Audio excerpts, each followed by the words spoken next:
Cuando hay una frustración, efectivamente puede surgir rabia. Todo el mundo se estaba golpeando, eso fue algo increíble. Lo que hay es la idea de que si vas a resolver algo, un conflicto es con la fuerza. La violencia se da cuando la política fracasa, la ausencia de la política. Entonces se convierte en un patrón de uso, de resolución de conflictos que está mucho más a la mano de lo que uno quisiera. Lo que fracasó, creo yo, es la deliberación política. No sabemos deliberar en Chile. Usted no puede exigir su derecho a abortar porque jamás podrá abortar y tampoco puede exigir... Yo puedo llamar al orden... Tampoco puede exigir diputados. su derecho a menstruar porque... No, ya, por favor, diputado, lo llama al orden. Como la violencia está en todas partes, yo aprendo que la violencia es una forma normal de actuar y por lo tanto es una forma válida.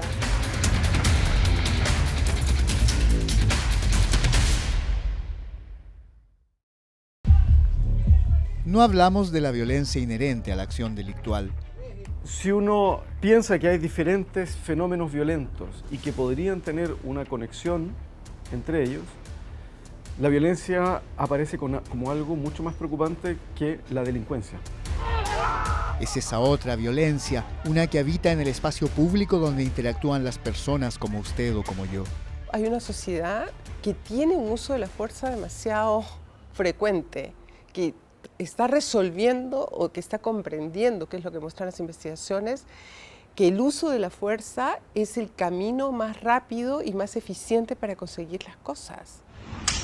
Considerando también que la desigualdad es uno de los indicadores nuevamente de la violencia. Cuando las personas perciben que existe mucha injusticia, eso genera rabia y la rabia es la emoción que está bajo la violencia.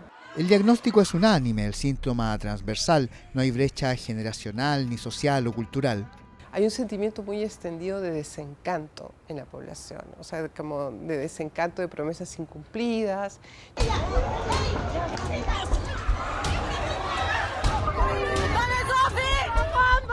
Hay mucha violencia entre estudiantes, han aumentado mucho las agresiones de estudiantes a docentes, pero también de apoderados y apoderadas a docentes. Entonces, hoy día el ambiente escolar es en muchos lugares de alto estrés. También el comercio, las oficinas de servicio, el transporte, supermercados y hospitales son escenario de esta violencia cotidiana. Lo que son las urgencias, lo que son los pabellones, agresiones verbales, físicas a los funcionarios y funcionarias y también intratrabajadores. Pero, ¿por qué los chilenos estamos tan enojados? Que me da rabia la injusticia, que esté mal pelado el chancho. El metro me da rabia en la mañana, vale 800 y viene lleno, te tocan, te vaya apretado. Que las cosas que se prometen en este país no se hacen. De repente me da rabia como de cierta parte la indiferencia de alguna gente, así como al circular en la calle, que no le importe nada más que ellos mismos. Nadie ordena aquí nada, el desorden. Y todos se lavan como las manos, compadre. Las razones nos faltan, pero la pregunta es otra. ¿Qué nos condujo a este clima de intolerancia? La violencia no solamente se ejerce de manera física, también nosotros podemos comprender la violencia como todo impedimento sobre una persona de sus posibilidades de ser, de desarrollarse. O sea, algo o alguien es violento conmigo cuando me impide ejercer mis derechos, me impide ejercer mis potencialidades. Y eso tiene que ver con las expectativas, las esperanzas que tenemos de poder avanzar hacia un objetivo que se nos dijo era posible. Es decisión de mi gobierno que al término de mi mandato en Chile ya no exista más el drama social de la indigencia y la miseria. Llegó la hora de dar un gran salto adelante para transformar a Chile en un país desarrollado sin pobreza. Y es que tanto los gobiernos de la Concertación como los dos de Sebastián Piñera generaron mucha expectativa respecto al futuro. Lagos anticipó que Chile llegaría al desarrollo en 2010 y Piñera hizo lo propio. Independiente de las causas, lo cierto es que el éxito prometido no llegó a todos y eso generó altos niveles de frustración. No por el hecho de existir una alza de expectativas y una frustración que va increciendo, la violencia se va a expresar, sino en todas las sociedades donde hay problemas importantes y frustración importante se expresaría la violencia, como hablábamos hace un momento, sino que tiene que haber un contexto favorable a eso, una estructura favorable a que eso se produzca. Y aquí entramos a otro elemento de la ecuación que tiene que ver con esas violencias que existen en el cotidiano pero que no son tan visibles. Y que a veces tienen efectos hasta más negativos en las personas. De las 8 de la mañana. Entonces, dígame usted, ¿esto es vida?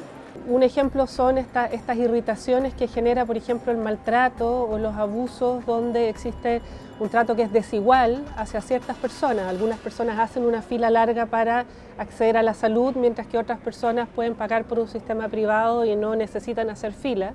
Son las desigualdades de un sistema donde el esfuerzo individual es la clave de la movilidad social, pero eso genera altos niveles de angustia.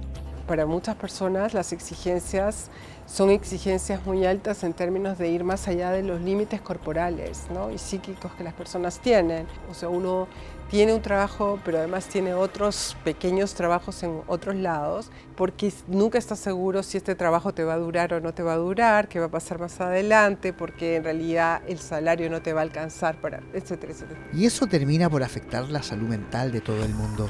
Tenemos un 20% más de prevalencia antes de la pandemia y antes del estallido. Históricamente un 20% más de prevalencia de depresión en Chile en relación al promedio mundial. Y no nos hemos preguntado todavía qué relación tiene eso, la salud mental, con la violencia.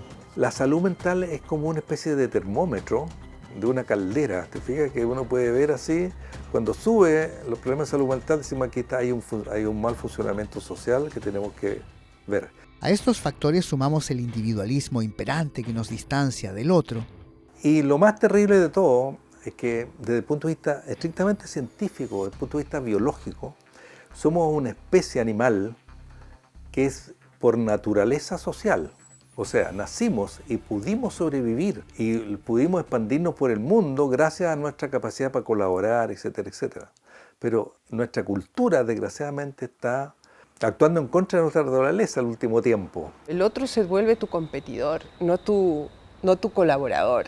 Y eso en definitiva genera altos niveles de desconfianza en la interacción social. La presunción que tenemos es que si vamos a tener un intercambio, y sobre todo con desconocidos, ese intercambio implica grados de tensión, de rugosidad, de irritación. Entonces esa presunción está funcionando todo el tiempo, es decir, la presunción de que te van a dañar, y por eso la desconfianza, ¿no? La presunción de que, bueno, vas a tener que dejar la escoba para conseguir algo, que es mucha energía, que si te topas con alguien no sabes en qué va a terminar esa situación, esa relación. Las relaciones operan bajo ese estrés, en un contexto de frustración, angustia, desigualdad e individualismo exacerbado, una mezcla explosiva que estalla si la noción de autoridad entra en crisis porque su legitimidad merece dudas.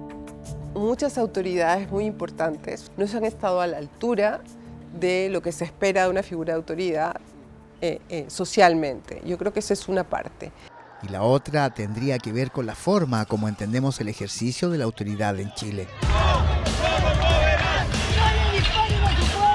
Históricamente creemos que ejercer la autoridad es hacer un ejercicio autoritario de la autoridad. Y golpeamos la mesa y hablamos golpeado, etc.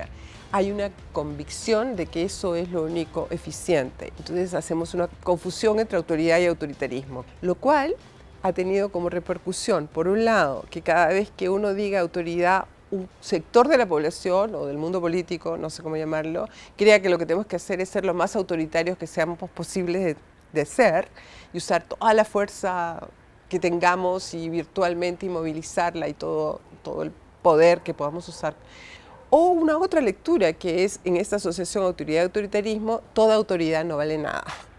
Ninguna de las dos posiciones funcionan. Estas en parte fueron las condiciones que detonaron el estallido social de 2019, con todas sus expresiones, incluyendo las más violentas. La pregunta es, ¿las condiciones que llevaron a ese estallido social desaparecieron? La verdad es que no hay indicios que hayan desaparecido. Siguen ahí.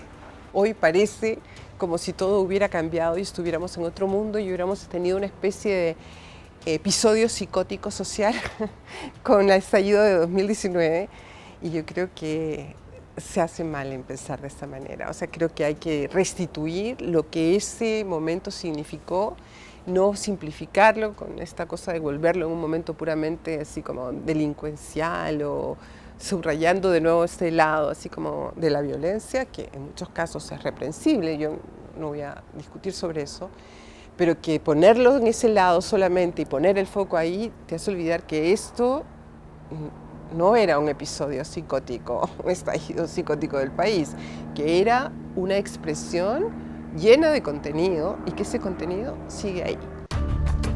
Luego vino la pandemia y el fracasado proceso constituyente que evidenció la incapacidad deliberativa en la discusión política. Creo que nos falta avanzar en una cultura de resolución de conflictos aprendiendo a deliberar. Deliberar implica esgrimir argumentos y no simples opiniones. Yo tengo que intentar convencerte de que estoy diciendo cosas favorables a una decisión en común que vamos a tomar. No solamente decir yo creo que la Tierra es plana y bueno, si no estáis de acuerdo conmigo, no importa, votemos todos a ver si es que los terraplanistas somos más y así ganamos. Eso no es deliberar. La violencia expresa el fracaso del diálogo de una sociedad estresada, donde las emociones son más determinantes que la razón a la hora de tomar decisiones. Oiga, ¿qué le pasa, estúpido? En este momento estamos viviendo en el país en una situación en la cual el nivel de reflexión es muy bajo, porque estamos echando la culpa de todo a los migrantes y a los delincuentes. Entonces todos están hablando de que tenemos que tener más seguridad, lo cual es cierto, pero una seguridad a costa de ¿qué? A costa de ejercer violencia sobre las personas que supone que son los culpables de lo que nos está pasando. Y cuando estamos en esa lógica y también bajo mucho estrés, mucha incertidumbre, es muy difícil no entrar en dinámicas conflictivas, en dinámicas donde existe poco espacio para el diálogo, donde existe mucha agresión hacia el otro, incapacidad de escuchar al otro desde sus argumentos y pensar de forma muy blanco y negro. Y eso claramente dificulta la comunicación y el diálogo. La salida institucional a través de los mecanismos democráticos puede ser una válvula de escape a la presión que tensa las relaciones sociales, pero no basta. Dejamos de pensar la democracia deliberativa, el intercambio, y lo transformamos por la lucha de las fuerzas sociales determinada por el peso de la mayoría. Y en eso hay un problema también. Tenemos que equilibrar las cosas. Pero es difícil deliberar, más aún cuando tras el fracaso de la instancia constituyente anterior se optó por poner márgenes al nuevo proceso en desarrollo. Lo único que eso hace es básicamente seguir abriendo la brecha entre el mundo, entre las élites de los gobernantes y el otro mundo, que es el mundo de los subordinados, políticamente hablando. Y eso no colabora en nada, ¿no? En una sociedad que las personas se sienten cada vez con más poder y con cada vez más valor de su autonomía y con cada vez más conciencia de su fuerza. Como dijimos, el diagnóstico es coincidente, pero no hay consenso respecto a las soluciones. Lo preocupante es que mientras tanto naturalizamos la violencia, nos acostumbramos a convivir con ella como si fuera algo normal, inherente a nuestra interacción cotidiana en el espacio público.